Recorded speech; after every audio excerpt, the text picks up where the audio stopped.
আমরা খবর পেয়েছি, আমি পঞ্চায়েতে কাজ করছিলাম, ঘন্টা খানেক আগে আমার কাছে খবর যায় যে একটা বাচ্চা খেলতে খেলতে, ছেলে 3 বছর বয়স, এখানে ভাড়াটিয়া, ওনার বাবার নাম হচ্ছে ধনরাজ সিং, ছেলের নাম মোহিত সিং, বয়স 3 বছর, খেলতে খেলতে একটা পাতকুয়া, খোলা পাতকুয়া ছিল, ওখানে পড়ে যায়। এটুকু খবর পাই।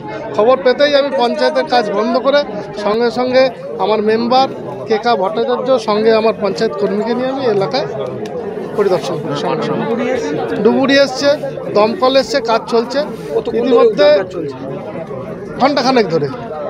পাতকুয়া পুরো ভর্তি ছিল জল, সেখানে মোটর দিয়ে পাম্প করে জল ফেলা হচ্ছিল, আরও বড় পাম্প লাগানো হয়েছে, ডুবুরিও নেমেছে খুব তাড়াতাড়ি। পাতকুয়াটা খোলা ছিল। নবনির্মিত বাড়ি, এখানে বাড়ি হচ্ছে, বাচ্চারা তো খেলাধুলা করবে, এই জায়গায় পাতকুয়াটা কি ঢাকা দিয়ে রাখাটা একদম সঠিক। এরকম ঘটনা অনেক জায়গায় ঘটেছে। আমরা এলাকার মানুষের কাছে সবসময় করি, আমার মেম্বাররাও সচেতন করে, আমার ভিসিডি টিম আছে এখানে প্রতি বাড়ি বাড়ি, তারাও বলে পাতকুয়া ঢেকে রাখুন, ডেঙ্গু প্রভাব আছে এলাকায়, কোনো সচেতনতা হচ্ছে না। আমরা অ্যাওয়ারনেস দিচ্ছি।